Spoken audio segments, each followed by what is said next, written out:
Akekho umuntu ovela asuke nje athi ngizokholwa. Ukukholwa uNkulunkulu othandayo. Ngoba usho njalo ukuthi uma usubhabhadisiwe uyena oyokwenza ukuthi akuphe ukukholwa kupha amandla okusigcina isifungo. Ngokuthi wena uma uguqa ucela ukuthi inkosi ngicela ungikhumbule mina umntwana ozalo usibanibani ozalo usibanibani owayezalo usibanibani nakho la engikhona uNkulunkulu. Ngicela ungikhethe ungithande ungiphe ukukholwa ngoba uma ungena ekukholweni ngokwakho kuba nzima. Uma wena ucabanga ukuthi ukukholwa okwakho ukukholwa khona okwakho. Zonke ezinye izinto ungazenza kube ezakho kodwa ukukholwa kukaNkulunkulu kusondele kakhulu kuyena.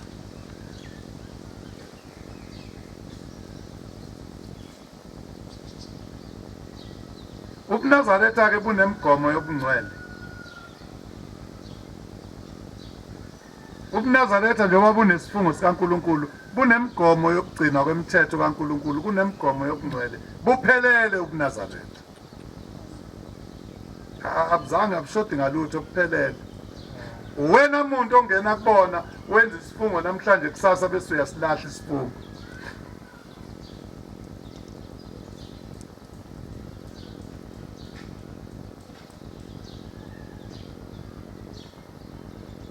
Imithetho kaNkulunkulu kufuneka sazi ukuthi iyachitheka kanjani emhlabeni.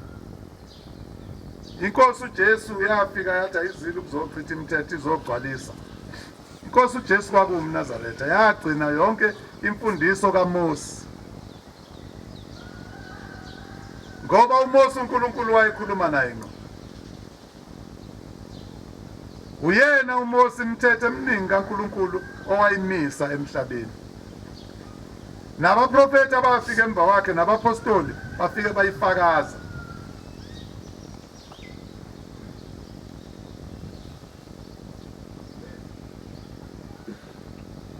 Kunabantu abathanda ukuchaza uNazaretha beTestamente elidala ngoba bezama ukuchitha lobu Jehova akuthume uShem. Bese bethi uNazaretha beTestamente elidala bona sebephila ngeLisha. Awukwazi ukuthi uma usewenza isifungo sobuNazaretha uphinde uphile ngendlela yabantu abangazange basenze isifungo. Kodwa emakhaya sakhelene nabo emhlabeni siphila nabo nsuku zonke. Kunomehluko phakathi kweNazaretha nomuntu ongelona iNazaretha.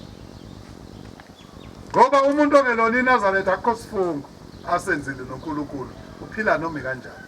Kodwa wena uma uyiNazaretha wena unesifungo ngane uma uzalwa la ekhaya unesifungo sokuphila ngendlela ehlukile. Umbuzo ke eNazaretha ngabe njengoba siphila nje namhlanje siphila ngendlela ehlukileni kunabantu basezweni. Ngoba sesasithatha phela isifungo.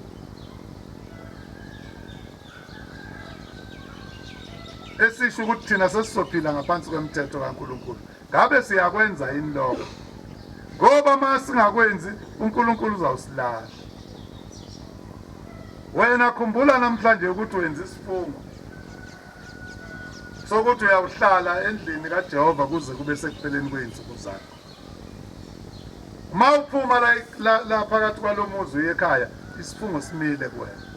Uphuma uye emsebenzini simile kuwena. Wena mntwana uhamba uye esikoleni wena wayenza isifungo noNkulunkulu. Ngeke ufike esikoleni ushomane nabangani. Umuntu ongelona iNazaretha asikho isifungo asenzile noNkulunkulu. Kodwa sithi baxwayeni kodwa yazi ukuthi indlela zakho nabo zizohamba ihambe ihluke ngoba wena wenza isifungo noNkulunkulu ukuthi kusuka namhlanje sengiyawuhlala endlini kaJehova kuyoze kube sekupheleni kweinsuku zami. Yiba nonembeza. Leso sifungo la uhamba khona sivuke bese ungadidiswa abantu bomhlaba. Inkolo eziningi azikho isifungo esenzayo. Umuntu vele avuke nje ayingenile enkolweni sekuphelile abhabhadiswe. Akukho sifungo kodwa abasithathayo uNazaretha kuphela. Inkolo enesifungo noNkulunkulu. Ngeke kufunge noNkulunkulu bese kusasa wenza okunye. Asiphaphame eNazaretha. Asiphaphame indawo esikuyona isondele kakhulu noNkulunkulu. Igama esibizwa ngalo mawubizwa ngaligama loMnazaretha kusuke sekuthathwa ngokuthi wena usuzahlukanisela nabantu basemhlabeni. Uma wena usuhlangana nabo kusuka ekseni kuze kushona ilanga ugcina usukhohlwa. Ugcina usukhohlwa ukuthi wena uphila impilo efanayo nawe. Thola kunzima namhlanje ukuchazela ingane ukuthi cha siyayizwa lento oyishoyo kodwa la ekhaya ilungile. Ngoba la ekhaya sihamba kanje. Yini kufanele siye siyitshela ingane ingoba ukazi uhlale phansi nengane uyifundise. Awukazi uyikhokhele uqhamuka usufuna ukuthi igcine imithetho kaShembe egcinwa la ekhaya kodwa ungakazi uhlale nayo phansi uyithathe lezi zihlabelelo uhlale phansi nengane uthi vula lapho kwesakho bese uyayifundela ingane kuthini lapho ufunda ikutshela bese umtshela ukuthi njengoba usuya lapha esikoleni nje kufanele uzokugwema lokho ngoba le nkolo esikuyona isineminyaka engaphezulu kwekhulu zincane kabi izinto noma zimbili intathe emhlabeni izinto eseyihlala isikhathi esingaka.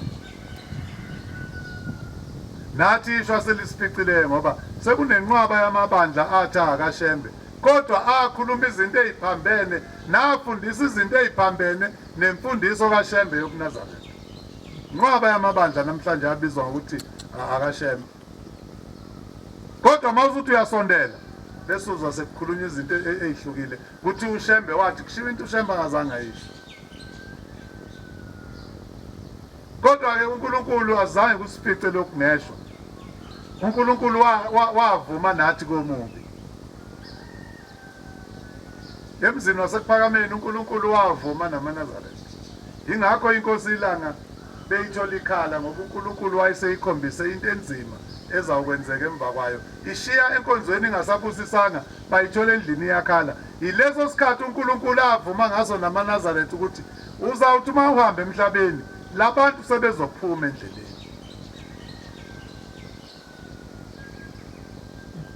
Manje ayikho into eyisimanga lokuNazaretha. Asibambeleni emthethweni kaNkulunkulu maNazaretha. Le mthetho omdala isebenzile. Ngeke izohluleka mase kuyithina. Sizalwe ngayo le mthetho. Baba bethu bazalwe ngayo, abazali bethu bazalwe ngayo, nokhokho bethu bazalwe ngayo. Izizwe zomhlaba zizalwe khona wayifundisa uMose. Wayifundisa uMose iminyaka. Asibambelele kule mthetho kaShembe. Imithetho kaNkulunkulu, imithetho yokuNazaretha yafika noNkulunkulu. uShembe wafika lo mprofeti esihlangene ngaye namhlanje wafika ezovusa lento le kaNkulunkulu. Akafika ngezokwakhe lakhe ibandla. Wayezovusa into eyayikhona ngoba njalo uNkulunkulu wenze njalo. Fika thumela umuntu wakhe. Athamba ungenzela umsebenzi, awenza umuntu ukhulu umsebenzi, kufika isikhathi ambize. Bese ecabanga ukuthi izosala leyo nto ilunge, basale bayona abantu. Ingakho ngithi kufuneka uqonde kuleli bandla eliphakathi kwalomuzi ukuthi yini esiyimele kulokuNazaretha. Asimele ukuthi uShembe wathi thina cha. Asimele ukuthi thina singcono kunobani cha. Simele ukuvikela kokuNazaretha neqiniso nemithetho kaShembe asifundisayo lemzini wasekuphakameni. Ilokho kulomuzi waseginyizini esikumele. Asimele ukuba bakhulu nabanye noma thina singcwele kunabanye noma uNkulunkulu usikhethile cha. Uma esikhethile uShembe usikhethele ukuthi simele iqiniso lomuzi wasekuphakameni. Simele iqiniso lenkolo yokuNazaretha. Ngokusho njalo inkosi la. Ithi kukho konke ubaba nifundise khona amaNazaretha. Nikubambisise ningaguquli nakuye. Ningathasiseli ninganciphisi. Uthi mhlawumbe emva kwami bayofika. Abaholi abayodwa bahlakaniphile. Abayofika banikhiphe emthethweni kaBaba nifundise wona, baniphindise ezintweni zasezweni. Mhlawumbe bayofika nabo othi phuzana utshwala. Ngeke sisho lutho kodwa sibonile kwenzeka. Bancengwa abantu ukuthi abaphuze bagcine ngolesini. Ngoba kuyanuka utshwala ngeSabatha, makushayula esihlanu nje anisabuthinti ngoba mase kungenwa la iphunga lisuke lisekhona mawuphuze kwazi kwawo lesihlanu. Namhlanje sithi siye entabeni sekukhona abangayi entabeni. Kodwa nangu uShembe uthi nize ningayeki ukuya entabeni inhlangakazi. ayitashile lento maNazaretha ayikho phansi kolwandle ayikho emkhathini ikhona lapha phakathi kwethu indaba kaShembe uyazikhethela wena ukuthi ufuna ukulalela mina ulandele mina noma ufuna wena ukulandela amazwi kaShembe nemfundiso kaShembe noma usafuna ukugcina imithetho kaMose nemithetho yabapostoli uyayikhethela kusuka kwena ngaphakathi awudingi ukuthi uzobe isifundiswa awudingi uzobe uprofessor ukuze uyiqonde indaba yasekuphakameni indaba yasekuphakameni ikhulunyiwe manje njengoba sihamba nje yabona sothi sesahamba ngelinye ilanga bothi mase bethatha emva kwethu bathi ngosuku oluthile kwakhulunywa kanje eginyezini Nazaretha ke lo kodwa sikwazi ukuhlangana kulomuzi sakho kwethu asikwazi futhi ukukhuluma into ezawuthandwa igidi noma inkulungwane asoze sakwenza siyokhuluma into engeke ithandwe abantu kodwa eyothandwa uShembe ngoba masambe emhlabeni siyakuShembe manazana asibuyeleni emthethweni kaShembe manazana ngoba umthetho kaShembe umthetho kaNkulunkulu asibuyeleni inzima lemthetho iphelisa amandla njengoba kufuneka namhlanje uyeke yonke into uzenze mawuthi uyafika la ubona lutho ngoba ngeke uyibone indaba kaNkulunkulu wena kufuneka wenze lokho ofundiswe khona wenze ugcina umthetho kaNkulunkulu ngeke uzuyibone indaba kaShembe ilokho ke maNazaretha esikuhluphekelayo kulomuzi selokusangena asingenele ukuthi kukhona esizokwenza okusha cha singenele ukuthi leyo mfundiso esafundiswa yona emzini wasekuphakameni siyigcine ngoba sashiwa nalelo joka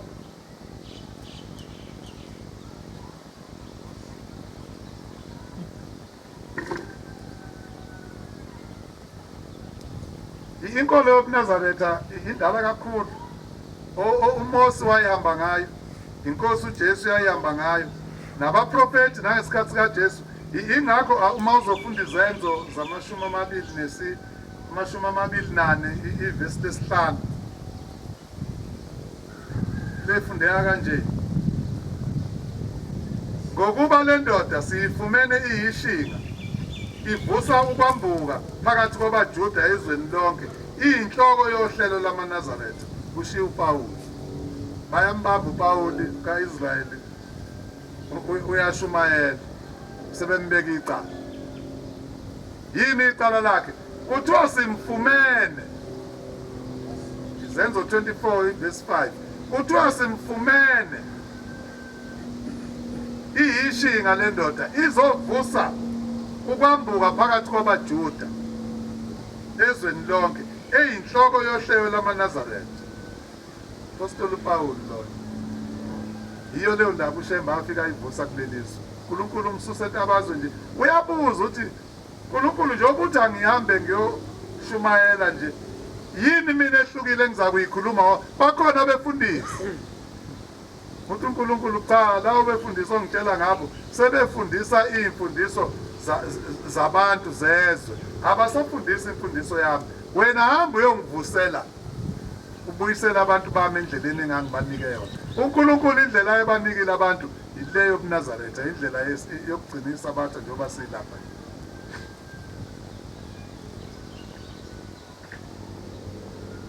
uPawuli amabembamba kwaJuda uyavuka uthi ngingumNazaretha futhi uyasho ukuthi ngiyamkhonza ngokunjalo uNkulunkulu wobaba ngikholwa yikho konke okulotshwe emthethweni nakubaprofeti izenzo ke lezo singene kwizenzo zama-20 sekuyivesi le-18 njengoJesu uPawuli nabapostoli babelandela imithetho yesizwe samaJuda nemithetho kaMose nemithetho yabaprofeti amaJuda umewakhetha uNkulunkulu uthi wona ayofundisa izizwe uthi lesizwe ngisikhethela ukuthi isona sesiyofundisa izizwe ngami mina uNkulunkulu bathe besuka babephambuka bayilahla indaba kaNkulunkulu wabalahla kodwa kuphelile kubona namhlanje ukuthi basayibiza ngesizwe esikhethwe uNkulunkulu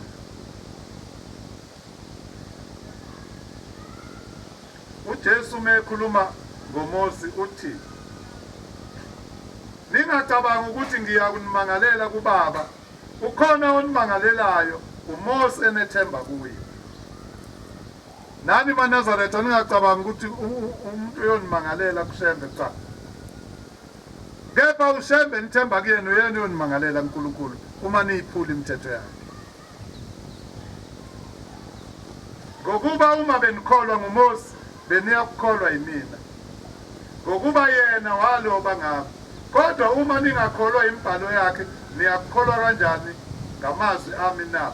Leyo ncwadi uJohane wesihlanu kube yivesi kuba u45 kuya ku47 lebe ngiyifunda. Lebe ngiyifunda ethi ningacabangi ukuthi ngiyakunimangalela kuBaba, kukhona onimangalelayo. uMose enethemba kuye. Mani iphula lemithetho maNazaretha nimangalelwa yimina, niyawumangalelwa uShembe. Lo enithemba kuyena, uyena uyawunimangalela uNkulunkulu. Ukuthi angibafundisanga lokho abakwenzayo. Ngokuba uma benikholwa uMose beniyakukholwa yimina, ngokuba yena waloba ngami. Kodwa uma ningakholwa imbhalo yakhe niyakukholwa kanjani ngamazwi ami na? Inkosi uJesu babuza leyo mbuzo. uShembe eMaNazaretha wathunywa ukuba azovusa leyo nkolo kaJehova yokuNazaretha. Kodwa kuleli lizwe lakithi ke manje laKwaZulu, ibandla lamaNazaretha ngihlale ngisho noShembe washo akulona lo muntu ibandla likaNkulunkulu. Ibandla likaMenzi wezulu nomhlaba. Uma leyo ndaba ufuna ukuyithola uzofunda lapha kwisihlabelelo kumthandazo wakho wokulala ezihlabelweni zakho. Nomthandazo wokuvuka uverse 1. Uverse 1 no15 la uzawuthola khona uShembe efundisa ngalowo mNazaretha ukuthi ibandla likaBaba. uNazaretha uNkulunkulu akazange abenzele thina, akabenzelanga thina. Wazenzela yena. Idwala lakhe lela ibuka kulona uNkulunkulu. Njoba siputhene nje lana uyayibuka kuthina. Uyayibuka kuthina ukuthi nabo abantwana abasazama. Nabo abantwana abasazama ukuyigcina imithetho yami nentando yami. Abalwaziyo usuku engalikhetha ukuthi iluphi lolu lweSabatha. Base yihlakaniphi sesibakhipha abantu osukwini leSabatha. Kusasa bazobe begcwele inkalo. Bazobe begcwele inkalo kusasa bememeza igama leNkosi uJesu endaweni engakaze. Bayekile namhlanje ngosuku okuyilona uJesu ayikhonza ngalo. Cha bahamba bokwenza izinto zabo. Kusasa ngokudukiswa abantu bazobe begcwele inkalo.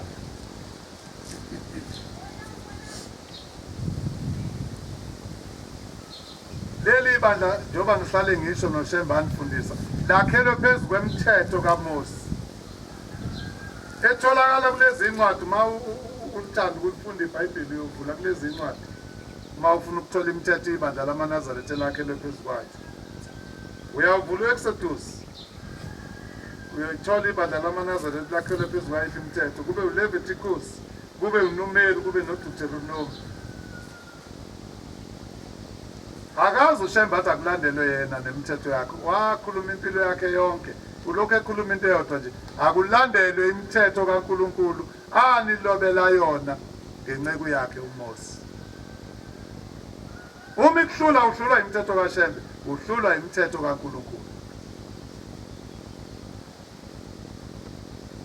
Bawulandela abantwana bakaIsrayeli emandulo nangesikhathi sikaJesu nabapostoli. uPawulu uyagcizelela ukuthi ngokuba uMose unabo abashumayelayo emizini yonke ezizukulwaneni zasendulo efundisa emasinagogweni ngamaSabatha.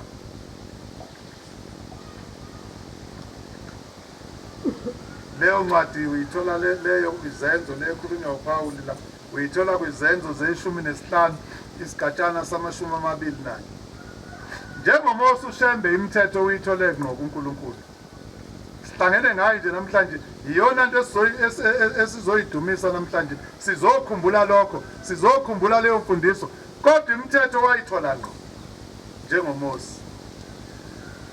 Nendlela yonke okufuneka khanjwe ngayo. Ingakho ubona sikuthethisa uma ungahambi ngendlela ngoba konke lokukhamba kwasekuphakameni, konke lokukhamba kwaseNazaretha kwaqhamuka kuNkulunkulu.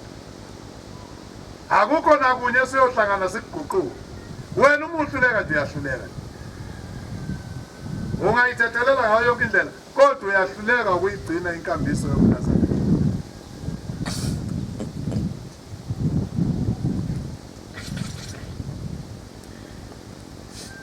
uShembe ufike kuleli izwe ngo1910 wafika wahlala eMsizini washumayela khona ngithi ufikela uthathwa indoda yakabani yakaMathi ubani kunjalo ubani le ndoda eyamthatha ngizoyikhumbula khona indoda eyamhlalisa efika eMsizini yamthatha yamhlalisa wayihlala ehostela lapha eMsizini ukusuka kwakhe le uthi ulandwe ingilosi yasemampondweni kodwa mase efika lana ngazi ingilosi yasemampondweni yalala Nhloboni yokuthoma yayisimthatha ingilosi yakaZulu njengoba esemampondweni nje bese yogcwalisa leso sifuko sengilosi yasemampondweni ngoba ugcine seye emampondweni kodwa seyiqale kaZulu ngoba yasindwa yinyawo ngazi ngandlela thize ingilosi yasemampondweni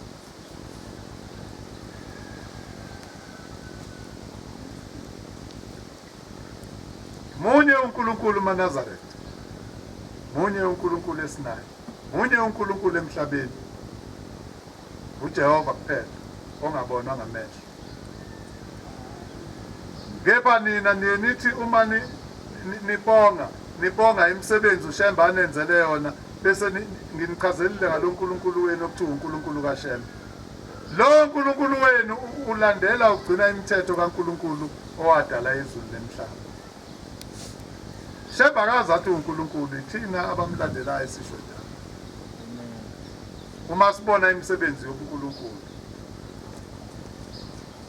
munye uNkulunkulu menzi wezinto zonke akukho omunye uNkulunkulu okhona noyakabe khona ake sibheke kuDeuteronomy we-14 kuzoba ivesi le-13 Deuteronomy 14 kuzoba u39 ivesi yazi namuhla ukungenisa enhlizweni yakho futhi uJehova uNkulunkulu ezulwini phezulu nasemhlabeni ngaphansi akekho omunye phinde futhi siyifakaze leyo ndaba kaNkulunkulu uma sibheka incwadi kaIsaya 43 kube yivesi le10 usho uJehova uthi nginguye ngaphambi kwami akwenziwanga uNkulunkulu nangasemva kwami akuyakuba khona uthi uJehova nginguye ngaphambi kwami akwenziwanga uNkulunkulu nangasemva kwakhe futhi akekho yakwenziwa Isaiah 44 ivesi lesi2 uNkulunkulu uyagcizelela kanje ngingowokuqala ngingokugcina ngaphandle kwami akekho uNkulunkulu ungowokuqala ungokugcina ngaphandle kwakhe akekho uShembe uphila impilo yakhe yonke sifundisa lokho maNazaretha kepha namhlanje ngeke sisho lutho niyazazela nini ukwenzakalani namhlanje kodwa ngeke sigudluke kuleyo mfundiso kaShembe ngoba uthi akekho omunye ngaphambi kwakhe akekho futhi omunye oyoba khona ngemva kwakhe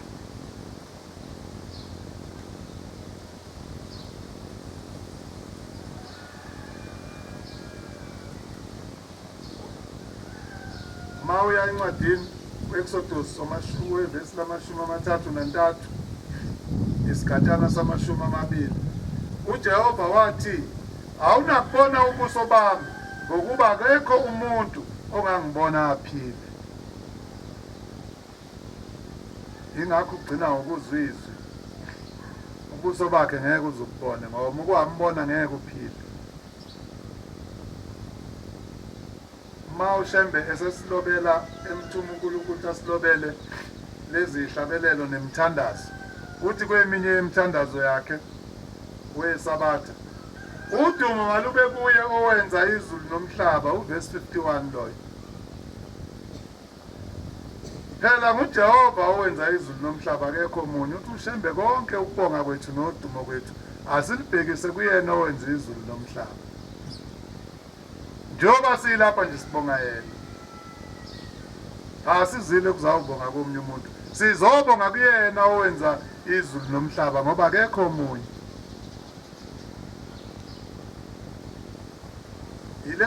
uye futhi lo nkulunkulu inkosi ilanga ekhuluma ngaye lapho yithi eyeni inkosi maNazaretha ayibona ngamehlo lena yachaza uIsaya nelanga liyichaze kakhulu lithe yena inkosi maNazaretha ayibonwa ngamehlo uNkulunkulu kuphela. Uma ufunda lapha encwadini yezintshumayelo zakhe uyovula ekhasini le-12. Imthandazo kaShemba asilobele yona maNazaretha ngokuthunywa uNkulunkulu iphethe ingqikithi nokujula ngalokhu kukholwa kwethu. Babili bathathu mhlawumbe izingane ezingenazo ihlabelelo nazo kungafanele ngaba yinazo lezi seyikhulile. Lesihlabelelo wonke umuntu naso. Yini singakhulumi lesihlabelelo kuwena uhlele ekhaya? Yini kufuneka uzuze la bese sisivula la sisifunde la emthandazweni wasekuseni namanje? Yini lesihlabelelo kungabe umngani wakho? Njoba nifunda lezi incwadi zenu amamagazini nama-novel, yini ningayifundi lezi ihlabelelo? Ngoba maniyifunda kuzawuba kuncane ukuwa phakathi kwenu. Kuzawuba kuncane ukuwela esonweni ngoba siwumelusi lesihlabelelo. Siwumelusi siyo yonke into siyakubiyela sikubekela ngokusobala ungadingi umfundisi ungadingi imkhokheli kwaShemba ungamdingi ngoba siyakhuluma nawe. Ngoba inkinga enkulu asazi ngobuNazaretha. Isihlabelelo khona osigcina makula. Ekhona basigcina mabela.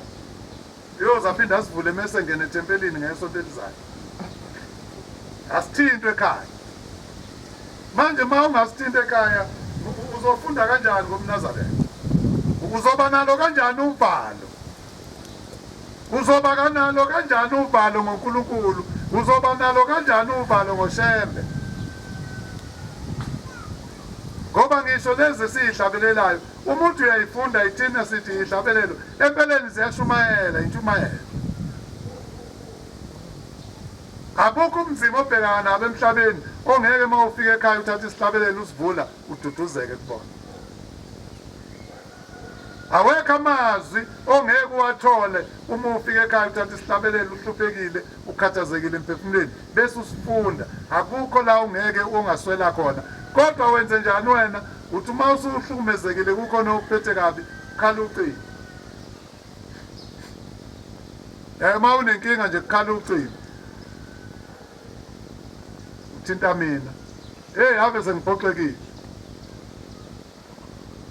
Yini engizokwenzela wena mina? Uthinta umngane, uthinta udadewenu, uthinta umfowenu. Sekwenzeke kanje. Ayikho into ozoyithola. Uzakutshela ukuthi ilwa, uzakutshela ukuthi mzonde, uzakutshela ukuthi lowo muntu akakuhloniphi, lowo muntu nje iyodwa kodwa incwadi wena ezawuthi uma ufika uyivula bese uyithola indaba. Awunasi lesihlabelelo. Bese wathola amazwi azokududuza, uyithola indlela ukuthi uzoya kanjani phambili kulento esikwehlele. Kodwa uma ulibala ukumemeza abantu, ubachazela usizi lwakho, ubachazela ukuphatheka kabi kwakho, abantu bazokufaka ehlathini. Liyoshona ilanga konke lokho abakutshela khona usukholelwa kukhona. Nabathi kwenze usuqala ukubheka amaqhinga ukuthi uzokwenza kanjani. Ngoba bazokuthetha imzonde loyo. Ngoba nokulwa nikwazi ngeke bathi mshaye ngoba neyamagwala nini. Ngeke bathi mshaye. Bazokuthetha ungaphindi uhlangane naye lo muntu akalungile bese nehamba nakho umbimbi likalayini ke manje lokuzonda lowo muntu.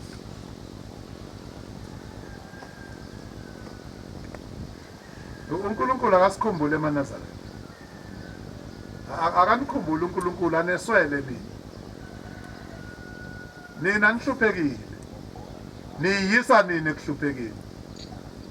Impilo yenu nina isibekelwe, impilo yenu ivikele. uNkulunkulu wanithumelela uShembe ukuba azonakhela impilo yakho kusuka ekuseni kuze kuyoshona ilanga ukuthi wena mawusuhamba lendlela uyokwenza kanje. Inini enilahla lokho eninakho uyofuna into engekho uyitshela ukuthi khona. Ulahla wena ukuphila kwakho, ugijima uye kumuntu ongenakho ukuphila kaNkulunkulu. Uyothi awungisize la sekwenzeke kanje. Akuthathe lowo muntu akufake ehlathini. Liyashesha kukwena. Liyashesha ukwena ihlathi.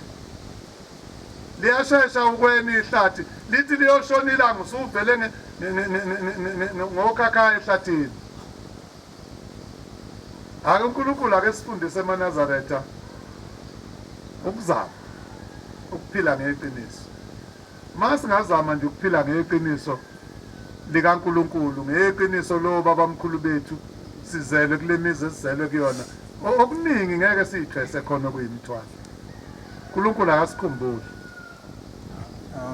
uNkulunkulu akasikhumbule ukuthina kunqobeke, ngoba iyodwa into eyisitha somuntu yena.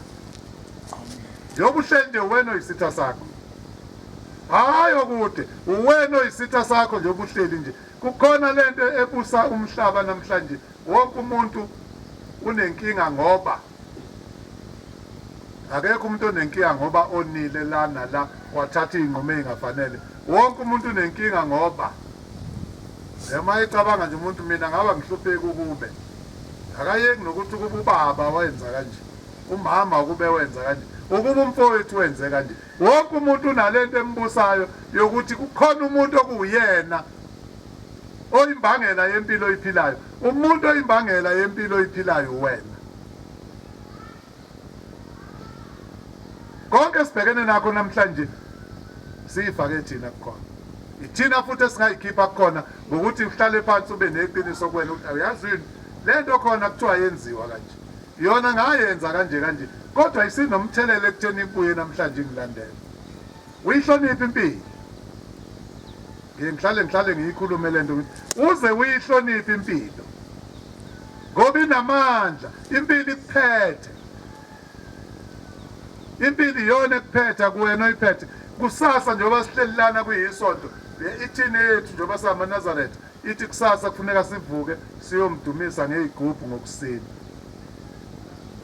Isho njalo yethu impilo. Inkinga izoqala wena uma ungasafuni ukwenza lokho.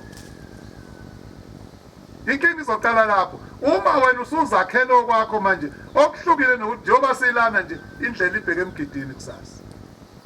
Akuyona into eyisimanga nesizwa manje, cha. Into esayazi ngonyaka odlula ukuthi uma ngisaphila kufuneka kunemgidi la ekhaya ngoMeyi. Kusasa kulindeleke imgidi. Inkinga izoqala phi? Wena uyithengile imvunulo. Wena vela usini. Vele wena ulapha nje uhlelile ukuthi makushaya nje 4 ngizobe sengisendaweni ethile, kusasa ngiphuthuma endaweni ethile. Wasuyibeka wena phambili, wasuyilahla le ndaba esikuyona. Izothi uma isikuhlulile leya kusasa, ngisho ekhaya la uzobe ukhona, uma usebenza ithi kufuneka uvuke emsebenzini.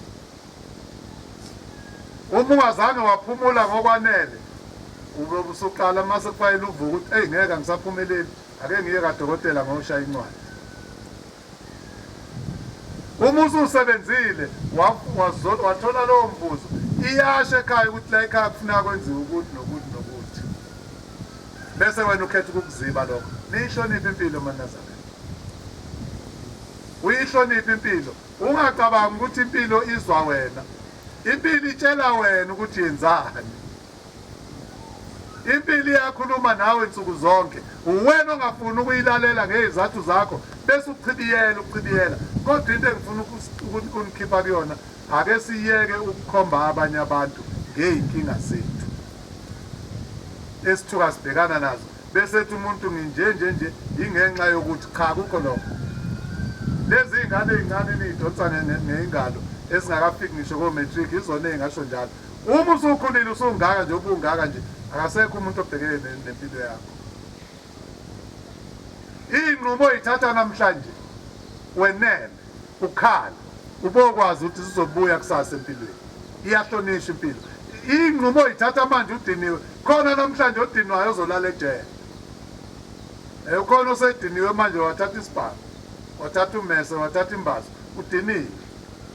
Ubengakuhlelanga izolo, kodwa namhlanje uzawulala ejele. Ngoba uthi ummese semshayile umuntu, akabe sethi hlala kade hayi sengisebenzile ngimshayile, kube uqeda ukumshaya gijima azabe emfishane. Ubalekelani manje? Sebalekela ingqondo siyabuya ukuthi hayi usuzoboshwa, sebezokubulala abantu, useyabaleka ke. Asiyihloniphe impilo maNazaretha, sibudlapha kakhulu. Sithanda ukuba budlapha kakhulu uma kuye empilweni. Asingabi ney'nkinga. zonke izinto zethu asihlele, zonke izinto zethu asikhumbule ukuthi siyabantwana sizele. MawuyiNazaretha umntwana kaShembe, uma uphuma la uye ekhaya usuyoba umntwana wakini kaGumede. kaGumede kunamakhehla khona, kunemithetho yakhona, kunamasiko akhona. Ngeke ke wena uphile ngeyakhe indlela. Asihloniphe, siwuhloniphe umhlaba. uNkulunkulu asipha amandla okuzehlisa manje. Wonke umuntu uphezulu kakhulu kulezi insuku. Emhlabeni nje namhlanje bonke abantu ile ndaba eyayisho uShembe ukuthi kuyofika isikhathi la ukuza isizukulwane khona esiyobe sithanda imali, sizazisa, singahloniphi, singayithandi imithetho, sifuna ukuyiphatha. Okunye uNkulunkulu asikhumbule, niyeke ukusetshenziswa amaNazaretha, ningazilwi izimpi zabantu. Ake nibe nesisekelo esiqinile. Ungahamba ukhuluma into ongazazi ngoba umuntu esekufaka entweni yakhe. Ungayilwi impi engaqondene nawe. Impilo yakho ngeke ilungiswe iziphi. Impilo yakho ilungiswa ukuthi uthandaze, ucele kuNkulunkulu. Esekwehlisele lokho ocabanga ukuthi kunzima, kufuneka ukubonge ngisho njalo. Ubothi uma usushayekile, ngoba namhlanje nje ushayeka nje, ukushayeka kwanombani. Ake ngiyivale ngokuthi ngiyikhulume ngokukaShembe ukuthi uyithini le ndaba. Wayeyala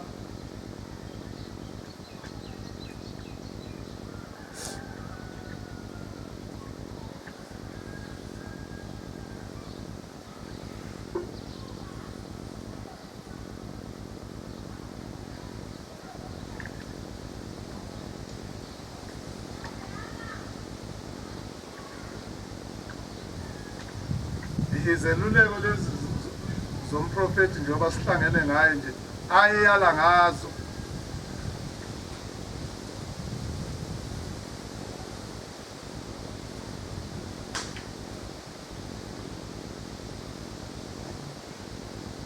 Wayeshumayele intabeni zaseStenga eMshadla.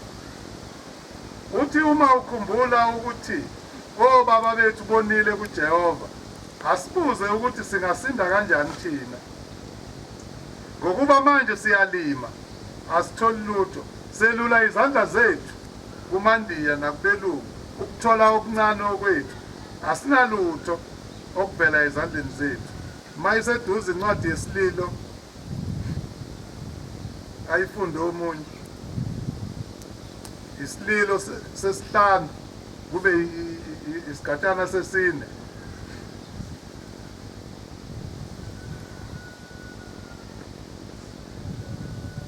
Ubani ongema kuJehova na?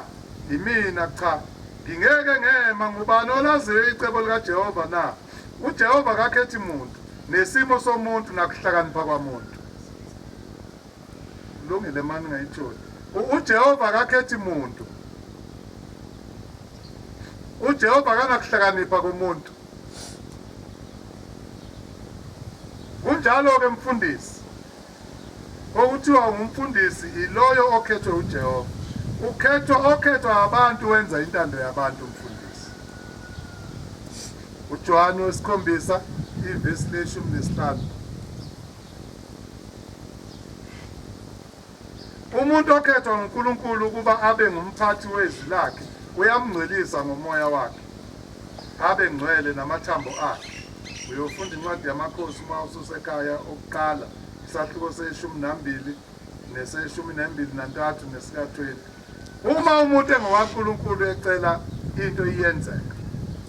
Uma umuntu evama ukungalaleli izwi lenkosi, evama njalo ukona amadimoni ayomcela ngesinye isikhathi ukuba menze imbongolo yawo yezono, afe masinyane lowo muntu onjalo. Futhi uma umuntu ehlanya nithi unedimoni, cha kunjalo. Umuntu ongalaleli kahle umthetho kaNkulunkulu uyamehlisela umoya wokuhlanya. So njalo umqalo loluhambe sikhumbula yena namhlanje. Asifunde incwadi kaMateyu 5 ivesi 3. Nkosi Jehova ngiyakuncenga, akube kusha ukuncenga kwenceku yakho, kwamukele ukuthandaza kwayo. Engikwenzayo angikwazi, mangenele ubuqhawe bakho.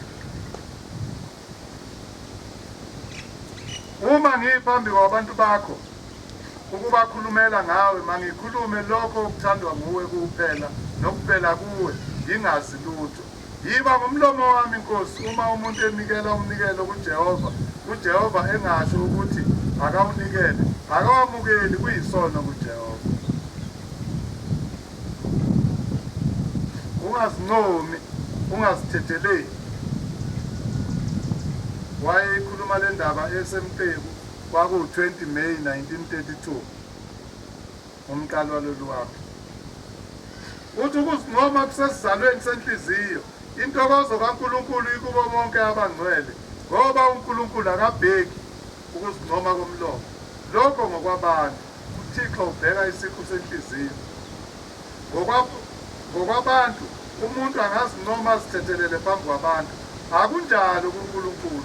Incwadi kaLuka 16 ivesi 15 iyona efakaza le ndaba ayefakaza ngayo. Uthi uNkulunkulu abazincomayo bawamukele umvuzo wabo, kungeziwe umvuzo ophuma kuThixo. Ngokuba ukuzinoma kwabo bathanda ukubatshazwa ngabantu, kube yintokozo yenhliziyo zabo ukungaveli kuThixo. Uma inhliziyo ikhomba icala phakathi kwakho ukuthi uThixo uyakulahla ngalo, ubanike ozokumela. Ingani abantu awubatshelanga ukuthi uzincoma nje likhona icala phakathi kwakho nenhliziyo, mhlawumbe bayokulahla ekuthokozeni ngokungalingani.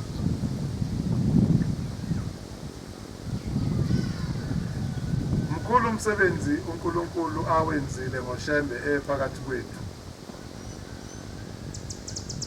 Esimisele namhlanje ukuvikela lo msebenzi kaShembe, njengoba sikhumbula umqalo walolu hambo nje sikhumbula imisebenzi uNkulunkulu amthume yona phakathi kwethu esimele ukuyivikela. Asimele ukujoyina abantu, kepha simele ukuthi siwuvikele umsebenzi kaNkulunkulu awenzile ngesandla sikaShembe.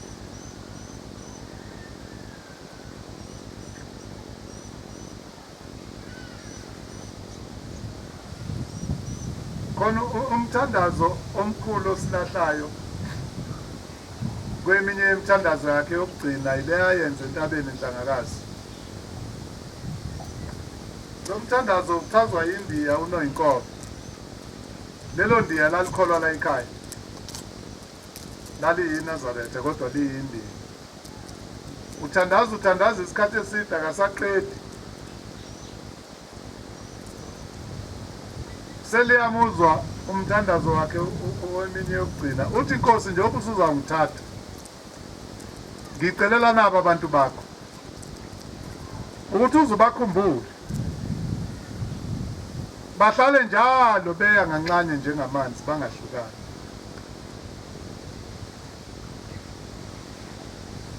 Uthi bahlale njalo beya nganxanye njengamanzi, noma bephikisana kodwa babuye bavumelane.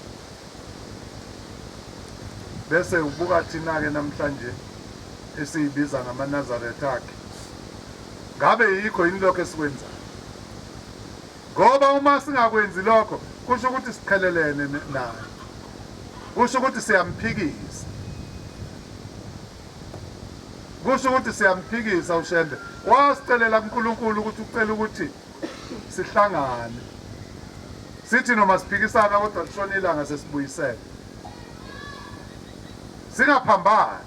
Uthi ngoba amanzi aya ngandawonye ngazo zonke ikhathi, ngiyabacelela-ke labantwana njengoba sengizobashiya.